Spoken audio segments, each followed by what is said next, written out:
porque Fujimori ha partido la historia del Perú. La historia del Perú hoy solamente puede ser concebida como un antes y después de Fujimori. Porque Fujimori es una realidad, ¿no es cierto?, que aparece para el común de los peruanos en la década del 90. Pero Fujimori termina siendo la reacción ante Sendero Luminoso. Sendero Luminoso se comienza a gestar en la década del 69, 70. Ahí comienza a pensar Abimael Guzmán. Entonces, para entender lo que pasó en el Perú hay que entender la desgracia de la crisis económica del gobierno revolucionario de la Fuerza Armada, la barbaridad que hizo Velasco, no se termina de solucionar con Morales Bermúdez, entra un mal gobierno de Belaunde, un pésimo gobierno de Alan García, y hay terrorismo y hiperinflación. Entonces, para entender el tsunami Fujimori, uno lo tiene que entender del hartazgo del pueblo peruano ante la clase dirigente, los ricos, los militares, el belaundismo, el pepecismo y el aprismo. Por eso es que aparece Fujimori como un tsunami, como una reacción ante las ideas de Vargas Llosa que él termina de implementar en el gobierno. Pero el Perú votó por un supuesto asalto al vacío por el chinito que decía que iba a traer honradez, tecnología y trabajo. Y Fujimori es un antes y después para entender lo que pasó en el Perú. Porque claro, como todas las monedas, tiene dos caras. Y Fujimori salvó al Perú. Fujimori salvó al Perú, eso no hay ninguna duda que lo hizo. Y Fujimori acabó con la hiperinflación. Fujimori tuvo reformas napoleónicas en el Perú. Yo he vivido, como la gente de mi generación, la desgracia que fue toda la década, ¿no es cierto?, del 80 al 90. Por eso es que Fujimori aparece. Y Fujimori aparece para salvarnos y salva todo el Perú. Sendero Luminoso oscurecía el Perú, Fujimori le dio luz al Perú. Esos son sus méritos insoslayables.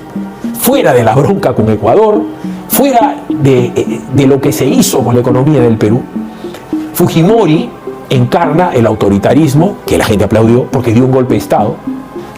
Porque Fujimori todo lo bueno que hizo, también deshizo. Nadie puede soslayar lo que hizo Fujimori con Ecuador. Pero también comenzó con los odios. Y los caviares se aguantaron, ¿no es cierto? En ese momento se plegaron a Fujimori para odiar a García.